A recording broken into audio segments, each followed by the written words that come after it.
Hello दोस्तों, कैसे हैं आप सब। एनआर एजुकेशन में आपका स्वागत है। उम्मीद करता हूँ आप सब अच्छे होंगे।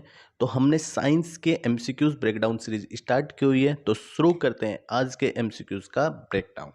पहले क्वेश्चन में क्या पूछ रहा है, water at 4 degree centigrade has, यानी कि 4 डिग्री सेंटीग्रेड पे क्या पूछा है, इसकी डेंसिटी पूछी है कि भाई वो डेंसिटी मिनिमम होगी या फिर मैक्सिमम होगी या फिर नो डेंसिटी या फिर इनमें से कोई नहीं।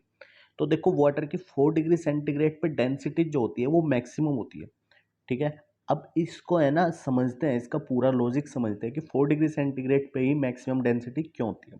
उससे पहले हम डेंसिटी को समझते हैं, डेंसिटी होती क्या है। देखो डेंसिटी क्या होती है, अगर हमारे कोई भी पार्टिकल्स है तो वो कितने टाइटली क्लोज्ड है उसको हम क्या बोलते हैं, डेंसिटी बोलते हैं। यानी कि density is the measurement of how tightly a material is packed together. तो देखो अगर मैं गैस की बात करता हूँ, यहाँ पे देखो गैस है, लिक्विड है और सॉलिड है, तीनों है यहाँ पे, तीनों स्टेट है। अब गैस की अगर बात करेंगे तो यहाँ के इसके जो पार्टिकल होते हैं वो क्या है, काफ़ी दूर है कंपैरिजन टू लिक्विड। सॉलिड की अगर बात करेंगे तो इसके मॉलिक्यूल्स बहुत ज़्यादा पास में है कंपैरिजन टू गैस और लिक्विड, इन दोनों के कंपैरिजन में। इसका मतलब सॉलिड की डेंसिटी ज़्यादा होगी, लिक्विड की उससे कम होगी सॉलिड से, और गैस की लिक्विड से भी कम होगी। लो से हाई की तरफ इसका क्या दे रखा है, चार्ट दे रखा है, मतलब ऊपर से नीचे पे डेंसिटी इसकी बढ़ रही है। तो हनी की डेंसिटी ज़्यादा होगी, लिक्विड सोप की डेंसिटी हनी से कम होगी, वाटर की लिक्विड सोप से कम होगी, ऑयल्स की क्या होगी, वाटर से कम होगी। इसलिए ही ऑयल के जो ड्रॉप होते हैं, ड्रॉपलेट होती है ऑयल की, वो पानी के ऊपर क्या होती है, तैरती रहती है। एल्कोहल की भी क्या होगी, कम होगी डेंसिटी। अब उसके बाद हम बात करते हैं डेंसिटी के फॉर्मूले की। तो डेंसिटी का जो फॉर्मूला होता है वो क्या होता है, मास डिवाइड बाई वॉल्यूम होता है। मतलब मास और वॉल्यूम के रेशियो को हम क्या बोलते हैं, डेंसिटी बोलते हैं। तो डेंसिटी रो इज इक्वल होता है किसके, मास डिवाइड बाई वॉल्यूम के। ये क्या है भाई, ये है मास, और ये वी क्या है, ये है वॉल्यूम। अब इसकी अगर मैं इसकी यूनिट भी पूछ लेता है कि डेंसिटी की यूनिट क्या होती है। देखो मास की यूनिट क्या होती है, केजी, पर वॉल्यूम की क्या होती है यूनिट, मीटर क्यूब। तो इसकी यूनिट क्या बनेगी, केजी पर मीटर क्यूब। अब इसमें एक और चीज पूछ लेते हैं एग्जाम में कि भाई ये डायमेंशनल फॉर्मूला बता दो, इसका क्या होगा डेंसिटी का। तो डायमेंशनल फॉर्मूला निकालने के लिए हम क्या करते हैं, केजी का तो क्या होता है, केजी का तो एम ही होता है डायमेंशनल फॉर्मूला, मतलब मास ही होता है, एम में दिखाते हैं उसको। मीटर क्यूब को किस में दिखाते हैं, मीटर क्यूब को दिखाते हैं हम metre into metre into metre. मतलब मीटर की क्या करते हैं, 3 पर मल्टीप्लाई करते हैं, तभी तो मीटर क्यूब बना है वो, metre into metre into metre.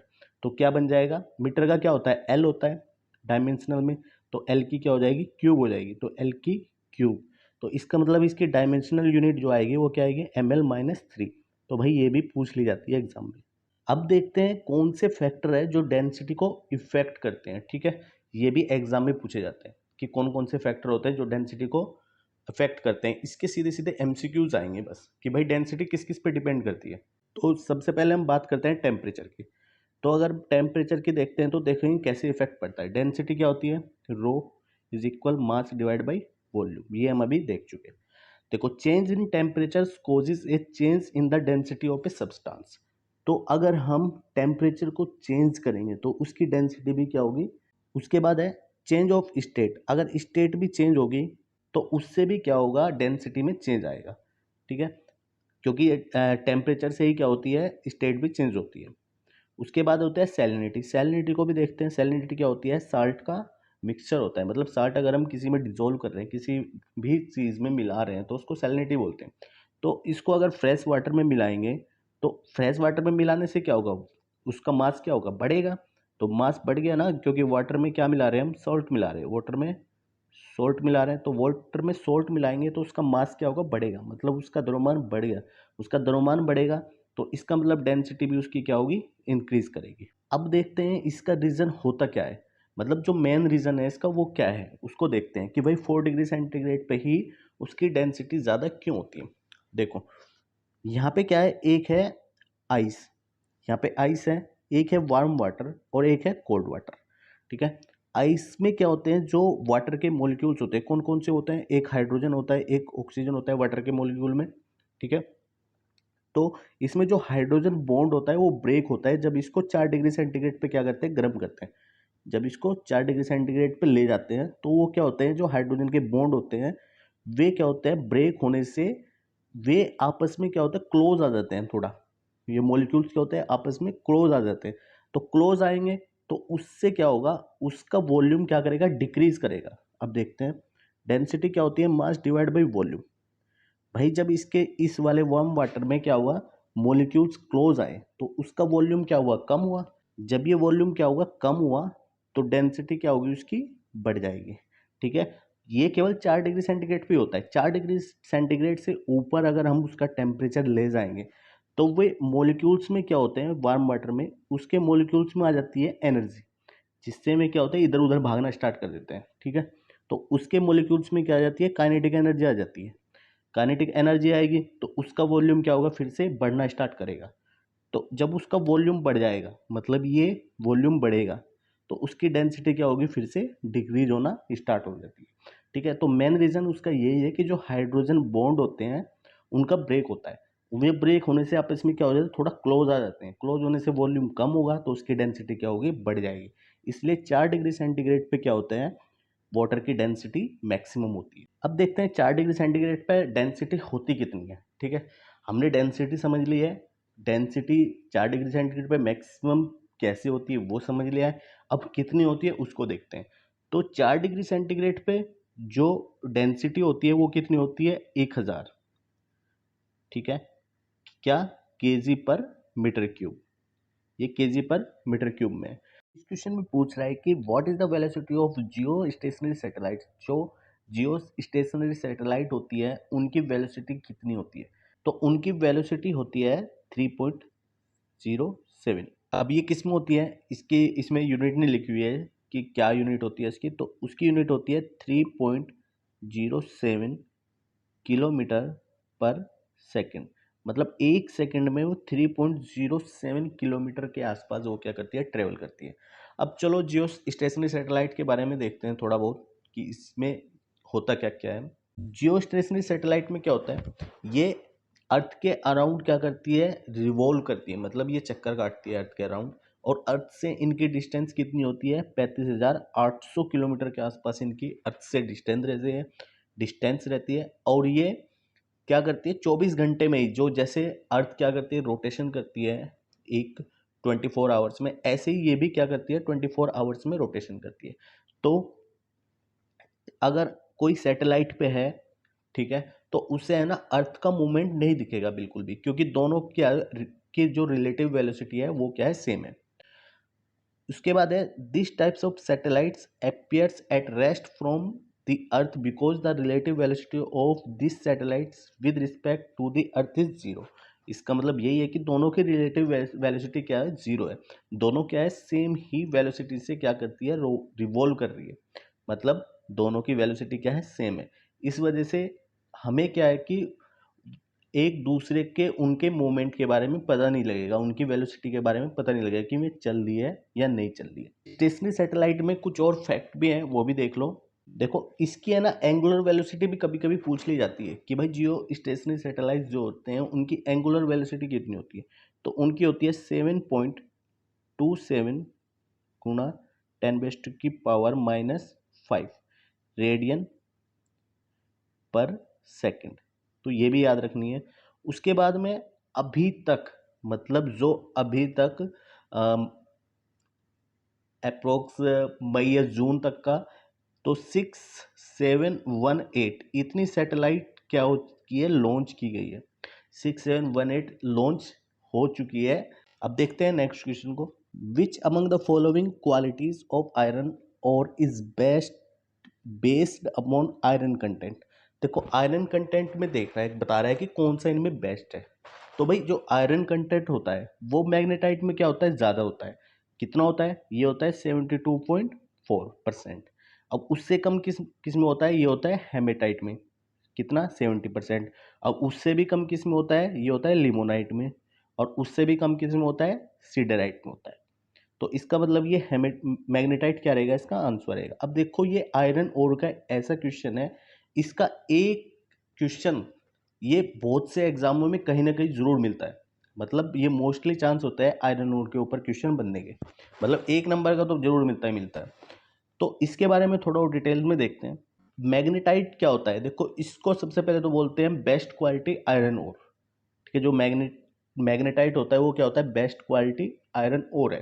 ठीक है, इसका फॉर्मूला क्या होता है? Fe3O4। ये है Fe3O4। मैग्नेटाइट इस टाइप का होता है। अब इसका जो कलर होता है वो क्या होता है? ब्लैक होता है। मैग्नेटाइट की जो हार्डनेस है वो क्या है? 5.5 से 6.5 है। तो ये हार्डनेस भी कभी कभी पूछ लेते हैं कि सबसे ज़्यादा हार्डनेस किसकी होती है? किसकी होती है? मैग्नेटाइट की होती है, और बाकियों की कम होती है। इसको आयोडेस्टोन भी बोलते हैं। ठीक है, ये भी याद रखना है, क्या बोलते हैं इसको? आयोडेस्टोन भी बोला जाता है। और ये क्या है? एक नेचुरल मैग्नेट है, मतलब ये बिहेव करती है मैग्नेट की तरह।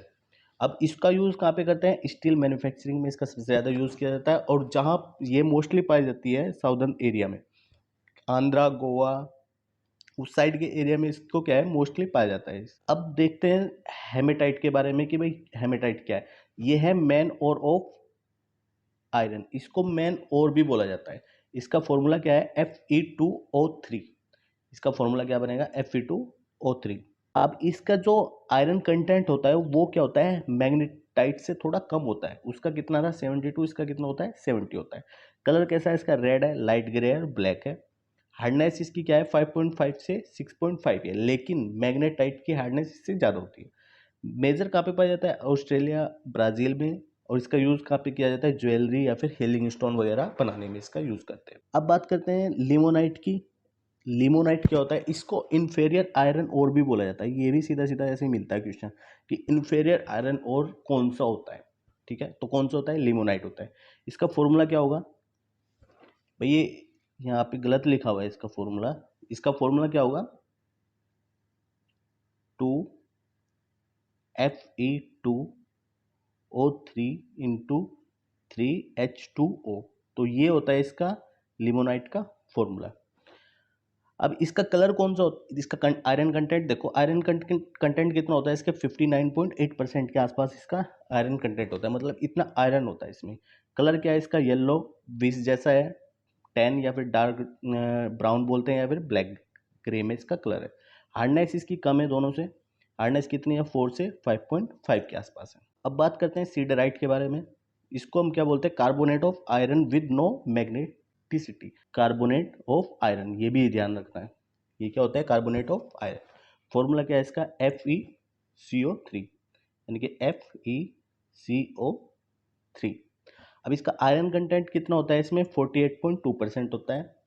इसका कलर कैसा होता है? ग्रे, येलो, ब्राउन होता है। इसकी जो हार्डनेस होती है सबसे कम होती है बाकी तीनों से। तो हार्डनेस इसकी कितनी है? 3.75 से 4.25 के आसपास है। इस क्वेश्चन में क्या पूछ रहा है? Which of the following is an alkaline earth metal. तो पीरियोडिक टेबल में जो दूसरा नंबर होता है, मतलब सेकंड जो ग्रुप होता है, उसके जितने भी एलिमेंट है उसको हम क्या बोलते हैं? एल्कलीन अर्थ मेटल बोलते हैं। तो सेकंड ग्रुप में कौन सा है? केवल एक कॉपर ही है, बाकी सब सेकंड ग्रुप में नहीं है। अब देखो थोड़ी पीरियोडिक टेबल देखते हैं। जो हमारे ग्रुप फर्स्ट के है, ठीक है, हाइड्रोजन को छोड़ के, जो ग्रुप फर्स्ट के हैं उनको क्या बोलते हैं? एल्कली मेटल बोलते हैं। वो क्या होते हैं भाई? Alkali metal. और जो ग्रुप सेकंड के है, जो ग्रुप फर्स्ट के, जो ग्रुप सेकंड के है, उनको क्या बोलते हैं? एल्कलीन अर्थ मेटल बोलते हैं। ये क्या होते हैं? Alkaline earth metal. जो ग्रुप ये है 18 वाले हैं, इनको क्या बोलते हैं? Noble gas. जिस कलर से है वही इंडिकेशन है उसमें। तो ये क्या होते हैं? नोबल गैस होते हैं। उसके बाद जो हमारे इस कलर में, मतलब ये ट्रांजिशन मेटल वाले हैं जो इस कलर में, ये सारे क्या होते हैं? ट्रांजिशन मेटल होते हैं। इसमें केवल दो तीन ही चीज़ें पूछी जाती है। एक तो एल्कली ग्रुप कौन से होते हैं, उसके बाद एल्कलीन अर्थ मेटल कौन से होते हैं, ट्रांजिशन मेटल कौन से होते हैं, उसके बाद ये नॉन मेटल कौन से होते हैं। नॉन मेटल कौन से होंगे? देखो नॉन मेटल होंगे जो ये है 13, 14, 15 और 16 में। ठीक है, ये क्या है? नॉन मेटल है। और वो जो इस वाले कलर में है, यही बस क्या है? नॉन मेटल है। अब देखते हैं नेक्स्ट क्वेश्चन को।